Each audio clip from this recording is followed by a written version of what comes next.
So, in this section, our goal is going to be to find rational roots. Find rational roots. What does that mean? Rational and the roots. What does it mean?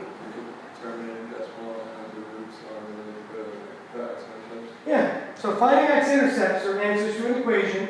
That's what a root means. And rational means either a terminating decimal or something that can be written as a fraction. Good. Okay? So, that's our goal, to determine these of any polynomial function. We assume the coefficients are integers, integral coefficients. Can irrational numbers be written as fractions also? I mean, you could write it as like radical 3 over 1, sure. Isn't like pi, isn't 22 over 7 pi? It's an approximation. Oh. 22 over 7, type it in your calculator. It's a terminating decimal. Or actually, no, I think it's a repeating decimal. Pi is not repeating. Pi is no repetitive pattern, which is what makes it irrational. And then we're going to attempt to identify any remaining irrational or imaginary roots. It's 3.14, 2, 8, 7, 5. Yeah, it's different. But is there a pattern you're going to see? 22 over 7 has a pattern to it, if you go look at enough decimals. But there is, just so you know, yeah. All right, so again, what we're getting at is this point. If a function is written as follows, and I know this looks really confusing at first. It's not, but trust me. It's really not confusing. What we're saying is the following. Find P over Q. See this P over Q thing here? Where P is the constant at the end, and Q is the leading coefficient. P is the constant at the end. So I'll put an example down here.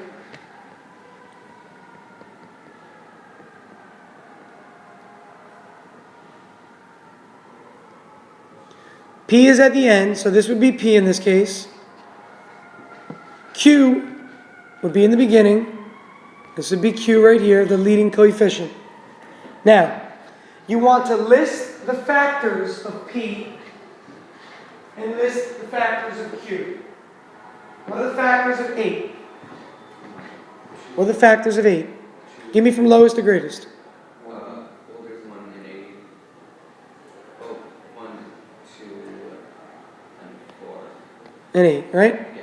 It's the lowest to greatest, okay? You'll see why. And 3 of the factors are clearly just 1 and 3. Now, this is an amazing theorem, actually, to think about. I can guarantee you that if there are any rational roots, they are in the form of P over Q in one of these sets of P over Qs. For example, 8 over 3 is a possibility. 8 over 1 is a possibility. 4 over 3 is a possibility. 4 over 1 is a possibility. 2 over 3, meaning 2/3, is a possibility. 2 over 1 is a possibility. 1/3 is a possibility, and 1 over 1 is a possibility. But any P over any Q, plus or minus any of those, if there's rational roots, it will be one of them. That's what the rational root theorem says. So look at all your possibilities of P's over Q's. So we can list them.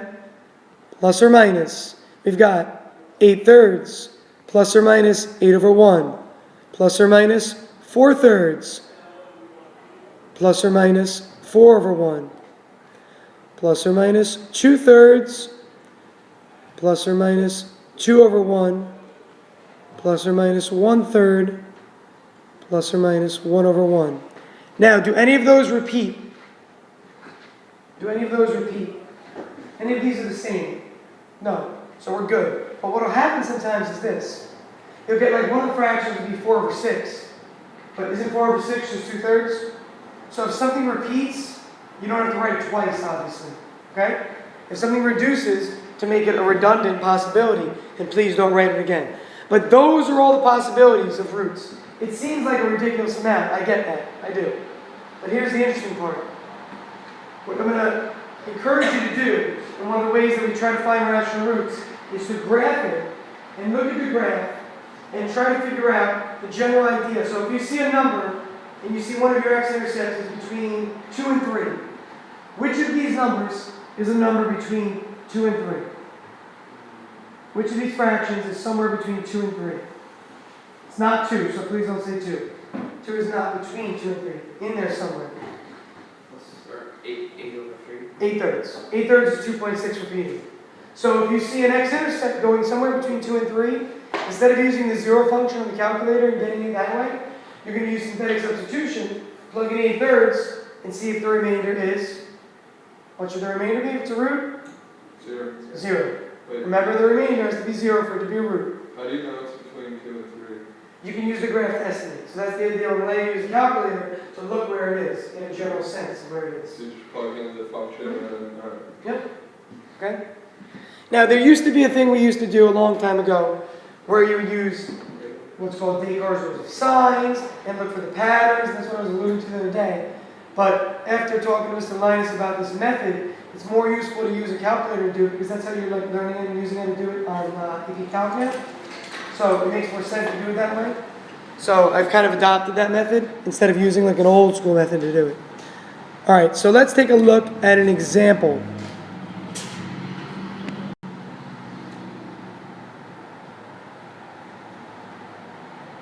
So take a look at this question. It says, verify that the roots of the following equations satisfy the rational root theorem. So what would the roots be of this equation? It's factored for you purposefully. What would the roots be? Go ahead, Naya. Wait, 4. Add 2, divide by 3. 2. Oh, wait, no, 2/3. And negative 4/5. Or negative 5/4. Subtract 5, divide by 4, right? Remember, set each factor equal to 0.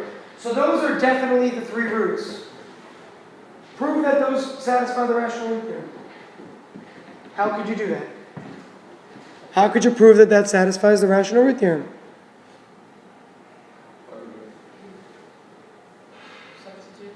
Substitute what? Substitute one of the roots into the original equation. That proves that they're the roots. I'm saying prove that they satisfy the rational root theorem. You're proving that they're roots. That's not what I'm saying.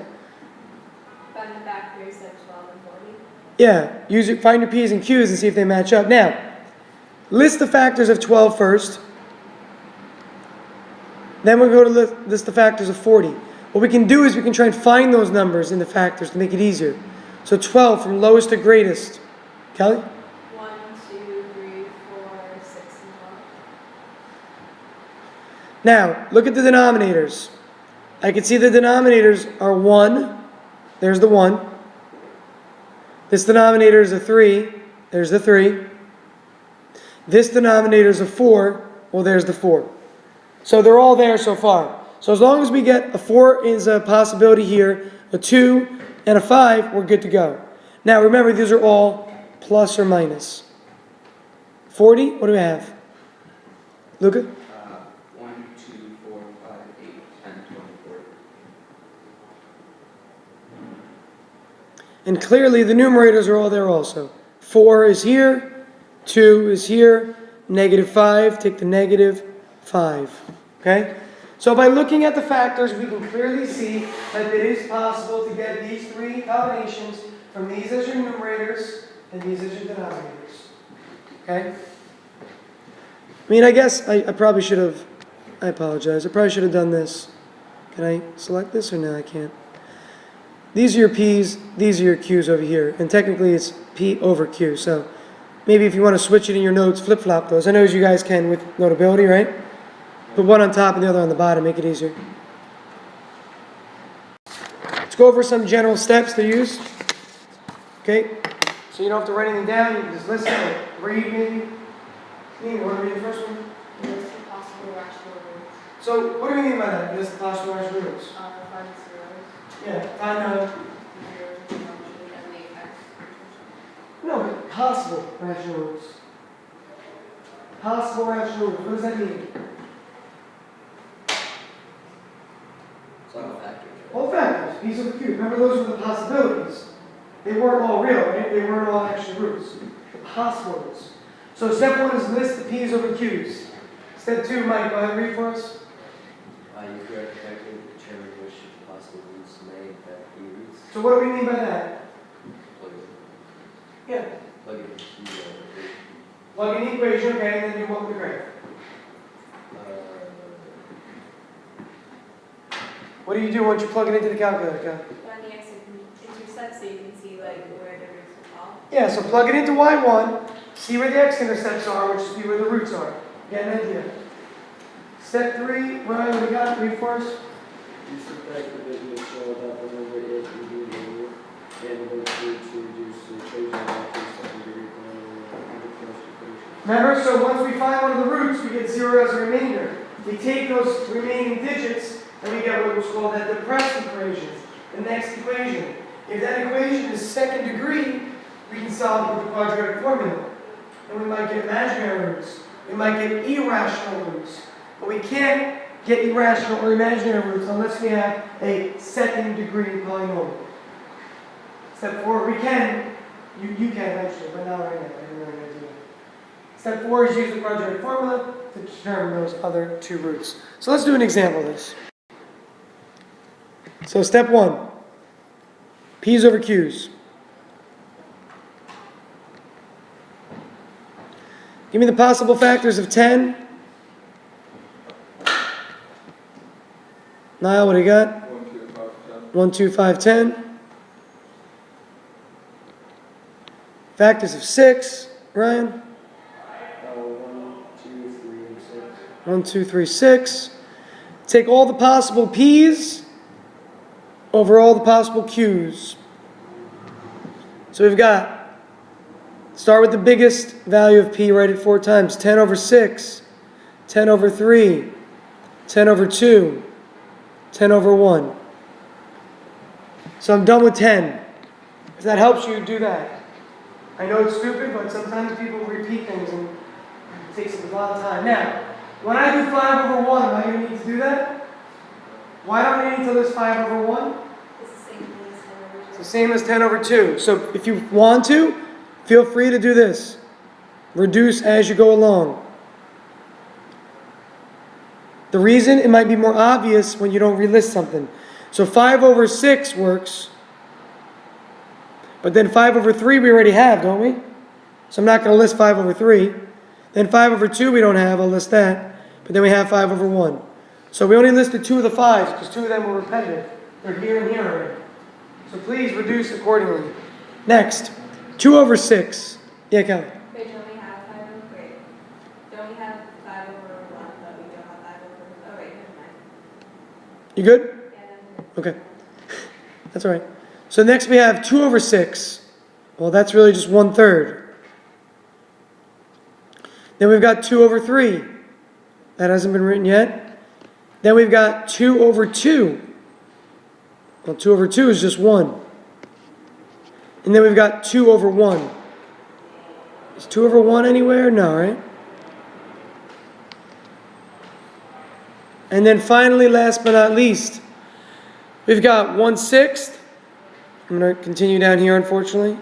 We've got 1/6. 1/3, we already have that somewhere. Right? 1/3, well, that's already here. Then we have 1/2. I feel like we had 1/2 somewhere. Did we? No, we had 2 over 1. We have not had 1/2, no. And then we have had 1 over 1 already. So although we have 1 over 1 left, that's already here when we had 2 over 2. So we cross that off. So these are all the possible roots. It's a lot of roots, isn't it? It's an extremely large amount of roots. Usually, the easiest thing to do, when I used to do this in high school, would be to start with any integers.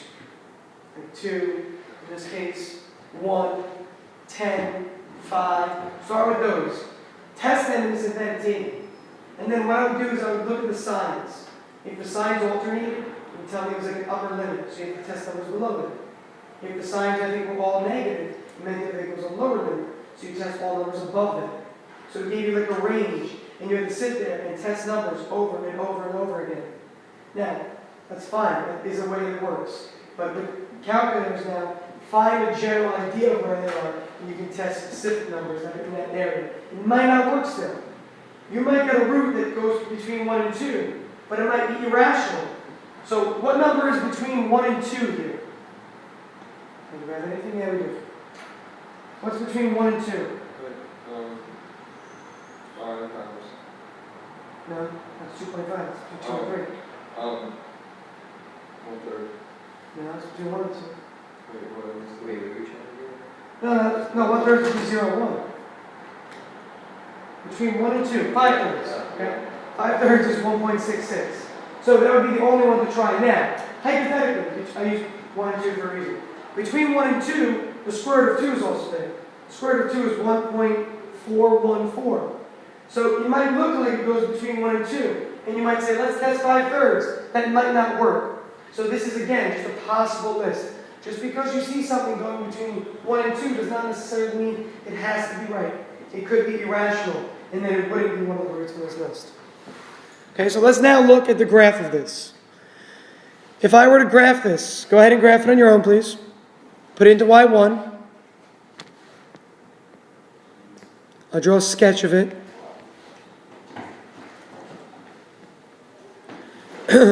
It looks to me when I graph it that the possible roots are really close to the origin. So if you want to make your window, type it into y1 and then go to window. And make your window for x min, make it -4. For x max, make it +4. For y min, make it -2. And for y max, make it +2. What that will do is it will make your window look like the following.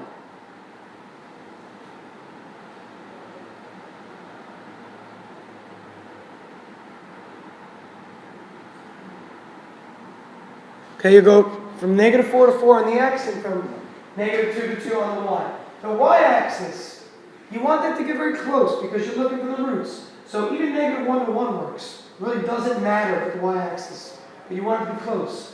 But if you notice when you're graphing it, that this is it a third order polynomial? Yeah, third degree polynomial. Do you guys see how the function crosses 3 times? And all 3 times it crosses somewhere in this region. That's why I'm telling you to zoom in so you have an idea better where it crosses. What do you got? Where does it cross? Give me some ideas. Give me integer values. Between -1 and 0, it looks like it crosses closer to -1 like this. That's what it looks like on my graph here. Right? And then what else? Like a little, just a tiny bit behind 2, between 1 and 2. Yes, very good. A tiny bit behind 2. So this graph, ready? It continues up off the graph. And it comes back around like this. Okay? Count. The last one's at around 2.5. And it loops only a little bit here. Or it loops down to 1, right? Yeah, down to 1 about. Okay, and this continues off. I should actually use a dashed line continuing, because that goes off the graph. Okay, that's what we see. So as a result, we want to look at our list of roots for something that's between 0 and -1, something between 1 and 2, or something between 2 and 3. Either they're all going to be rational, or 2 of them will be irrational. Remember, because irrational or imaginary roots come in pairs. 2 plus radical 3, 2 minus radical 3. Or 2 plus I, 2 minus I. They come as conjugate pairs. So if we have an irrational and if we have an irrational root, it means we have at least 2 rational roots and 1 rational. Or all 3 are rational. So let's think about one of our possible numbers. It looks to me like I would try 2.5. Do we have that as a possible number? Or is one of our fractions 2.5? Yeah. Which one? What fraction on the list is 2.5 really? 5 over 2. Why would I choose this? Because look, this root is the closest to me that I can see that looks like it's near some of the rational values. This one is right near 2. Are any of our numbers right near 2 and a little bit below 2? Doesn't look like it. 5, 6 is just below 1, right? But if I saw something like, well, 5 thirds is 1.66, that's maybe close, but I thought this was closer to 2, wasn't it? Yeah, So let's try 5 halves. So let's make a synthetic table. Put 5 halves outside, or 2.5, either number is fine. Let's list our coefficients along the top. This is what's in your calculator. And let's run it through. Now, 5 halves times 6. The reason I'm leaving it as a decimal, by the way, it's easier to multiply. As a fraction, it's easier to multiply than a decimal. Okay? 5 times 6 is 30. Right? Multiply the numerators. And then 6 over 1. So 1 times 2 is 2. So this is 30 over 2, which is 15. 15 plus negative 25. Negative 10. Next. 5 times negative 10 is negative 50. Divided by this 2 is negative 25. Remember, it's 5 times negative 10 over 2 times 1. So negative 50 over 2 is negative 25. Negative 25 plus 21, negative 4. 5 times negative 4 is negative 20. Negative 20 over 2 is negative 10. Good. Negative 10 and 10 is 0. So this is a root. Box it, star it, whatever you got to do. Okay, this is one of our roots for sure. So we have a root of this. In this case, we're looking for the zeros of the function. So we have a 0 of 5 halves. Remember, for zeros, you can write them as a triple ordered pair. You don't have to write them as coordinates. If it said find the x-intercepts, you write them as coordinates, correct? X-intercepts. Now, what do I do with the depressed equation? What do I do with this depressed equation? Right here. What does it become? Can't you make it into can't you use it to find another factor? So it would be 6x squared minus 10x minus 4. Now, Nina, how do you know it's x squared? Because since our first factor was 6x to the third, that multiplied by 6x squared. I mean that 6x squared multiplied by x minus 5 over 2 would equal x squared. Correct. What Nina's getting at is that the depressed equation is always 1 degree less than the previous equation. Great? Does that make sense? Okay. Take this, how would you solve it? Quadratic formula, quadratic program on your calculator, factor out of 2 at least to start. I mean, it's not going to really help you that much, but you could at least, if you wanted to use AC method in factoring, it's easier if you could factor out of 2 to start. Remember, we're setting this equal to 0 really, to find the roots or the zeros of the function. So this is going to become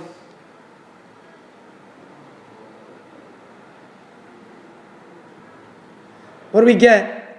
What do we get? 2 and negative 0.33 repeated.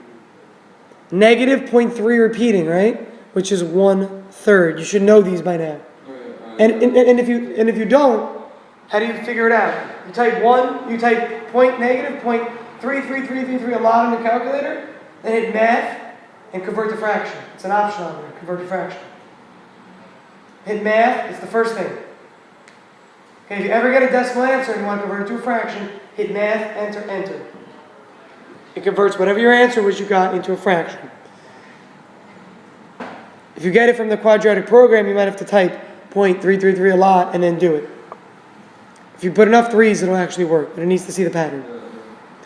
So we have 3 roots. Let's write these up top. 2 and negative 1/3. So remember on our graph, it looked like it passed right before 2. Turns out that it was just the pixels on the graph, right? The pixels are what made it look like it crossed just before 2, and in reality, it was exactly on 2. And the one that was a little bit before 0 was at exactly negative 1/3. So all 3 roots are, what's the word? Rational. Had these answers been 2 plus or minus a bunch of decimals in your answer, you probably should use the quadratic formula because those would be irrational. You're not going to get perfect irrational root answers from the calculator. So if you got in the calculator like 2 plus or minus 3.7124392586 with no pattern, you should probably do it by the quadratic formula because you need to get the irrational roots. Those are not irrational, those are estimates. And somewhere. When I started looking at it, I started with negative 1/3. It would work if you did start from there. Absolutely. So if you tried negative 1/3 to start, you would get a different depressed equation, which would give you these 2 answers from that depressed equation. If you started with 2, you would get an equation that gives you these 2 answers from a different depressed equation. Does that make sense? Doesn't matter which root you start with as long as it's the right root. If you didn't get 0 as a remainder, you pick a different root and you try again. Okay? Let's try another one. What time is it now? 9:51. Okay. If the velocity in feet per second of a particle defined on the interval 0 to 5 in seconds is given by that function v of t, determine when the particle is at rest. So I'm running, right? I have velocity. And then I'm at rest. What's my velocity? So what are we really doing here? Setting velocity equal to 0. As a result, finding the roots. Okay, this is a straight off the calculus kind of problem. Once a particle is at rest, the velocity is 0.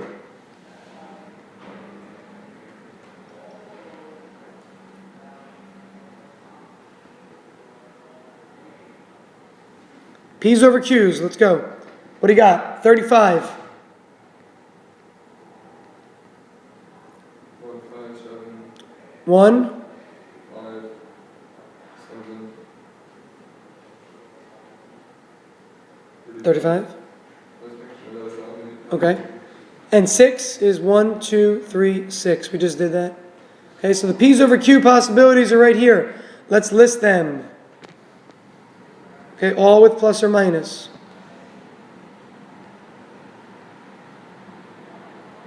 Starting with the largest of the P's with 35. Writing that over all 4 of them.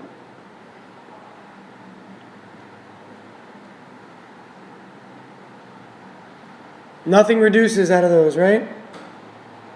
Agreed? Then we go over to the next one. 7s. 7 6. 7 thirds. 7 halves. 7 over 1.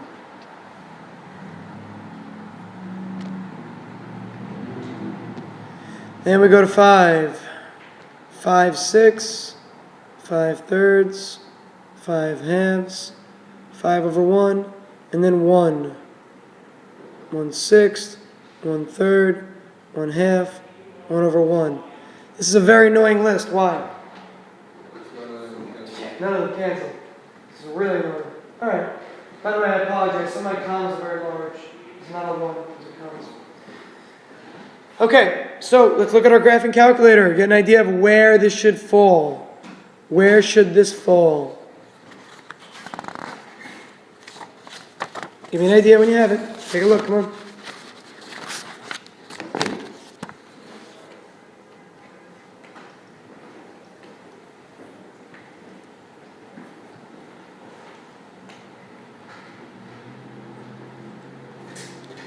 What's your window setting for this, folks? Before you go any further, pause.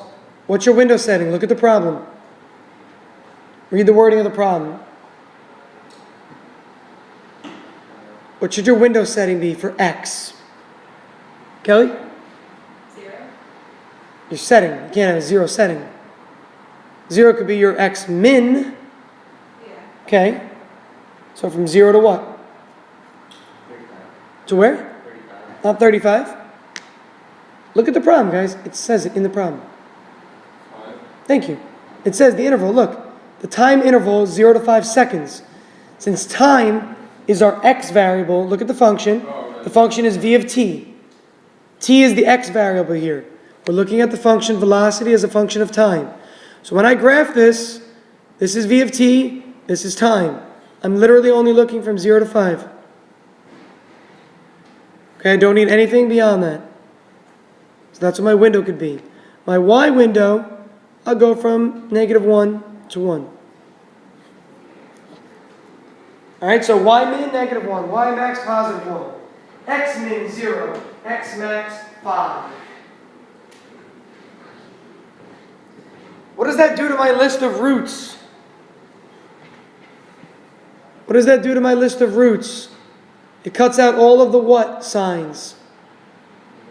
Thank you. Good, Luca. No longer do we need a plus or minus, because clearly we're looking for roots between 0 and 5. Which other numbers does it cancel? Which ones are outside the range of 0 to 5? Which else? No, no. Look at the list. What numbers on the list are not from 0 to 5? 35 steps. Okay, good. Next. Keep going. Come on, people. This is easy. 5 is technically. It's on the end, because it's a bracket, and I'll explain that one. What else, Ryan? Give me another one, though. Come on. There's a bunch of others. 7. 7 over 1. What else? 35. Any of the 35s, thank you. Right? What else? Anything else outside of 5? No, that's it, right? Yeah. Okay. But see how much that simplified our list? Okay, at least we got rid of those. Now, based on your graph, where do you see them? Give me some locations. So like 0.5, what are the rows? Somewhere around 0.5, I agree, coming down. And it goes off the graph. And then where? 2.3. Around 2 and change. So back up through here. Oops, I should go a little bit narrower.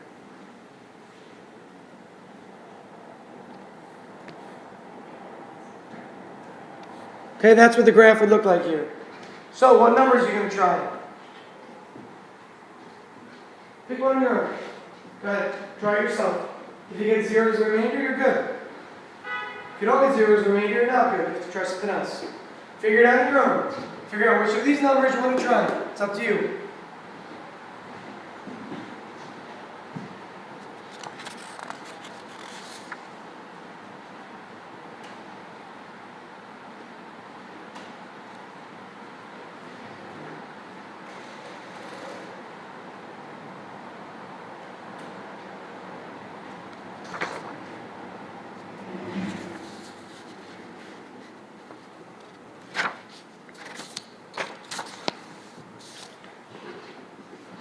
I'd like to include this with this test, how to think about it, because it makes sense.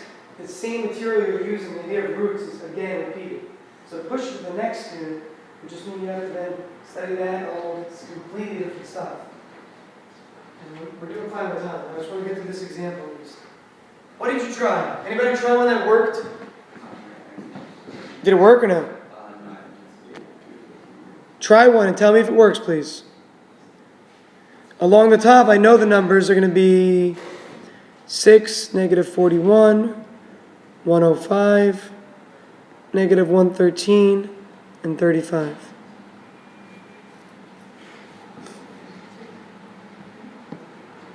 Let me know if you try something. Whether it works or not, I want to know.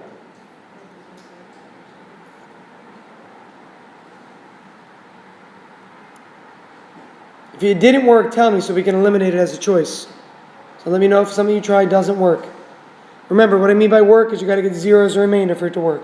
I don't think 1 over 1 works. 1 over 1 does not work. 1 over 1 does not work. 5 over 6 doesn't work. 5 over 6 doesn't work. I can tell you 5 over 1 won't work because of the graph I'm looking at. Can I rule anything else out? I could tell you that 7 over 2 won't work because that's 3.5. And that's not even close on the graph. I could tell you 7 over 6 won't work because that's between 1 and 2 and there's no root between 1 and 2. So we've already eliminated our choices a lot. Try the remainder choices.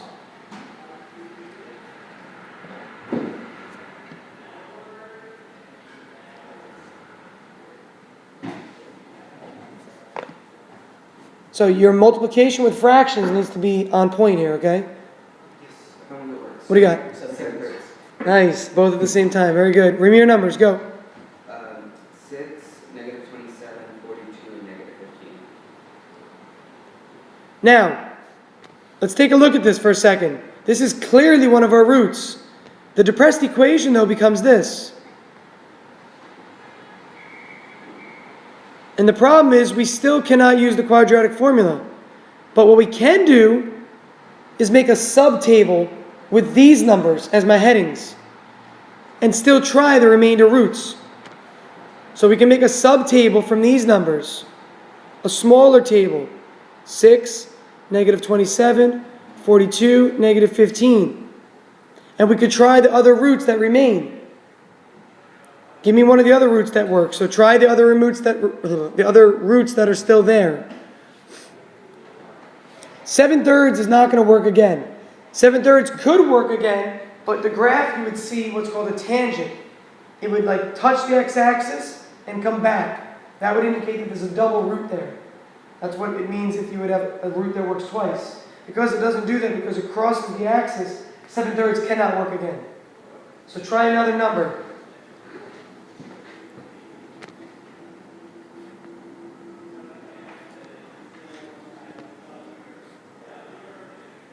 Come on, let's see who can get it first. 1/2. There it is. 1/2. Give me your numbers, go. 6, -24, and 3. Okay, it is definitely 1/2. So you have your two roots. Now, the final depressed equation is now quadratic. So as a result, what can we use?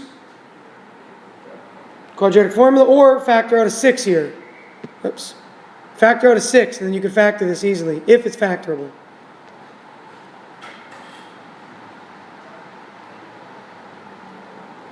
Are there numbers that multiply to 5 and add up to -4?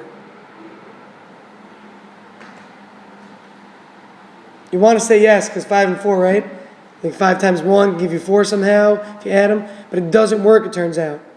Now, how are you going to solve this if it doesn't work? Use the quadratic formula, please. For the sake of time, run it through your calculator. Because this one happens to be imaginary, and the values happen to be rational, even though they're imaginary still. What do you get for your x's for this? Or time? I should be using t, not x, by the way. I apologize, this is time. Right? 2 plus or minus I. 2 plus or minus I. So at time equals, let's summarize this. At 7/3 of a second, that was our first answer. At 1/2 of a second, at those times, this particle is not moving. This is not a real value. So that would not be listed as a time. Time is measured in seconds. This is 0.5 seconds. This is 2.33 seconds. This is an imaginary amount of time. So you wouldn't list that as an answer for this application. Clear? Yeah. Listen, before you go anywhere, every weekend you're in the problem set, right? Make sure you get it in. There's one more example in this section. Just read through it or just watch the video on this last example. This homework is not due on Monday. Remember, the problem set is due on Monday. The homework from this is due on Tuesday. Okay? But when you get a chance, read the example. Example 4, that is. How we do? Good, pretty good. Got 1, 2, 3. It was 2. Well, 3, 1. Ben was absent.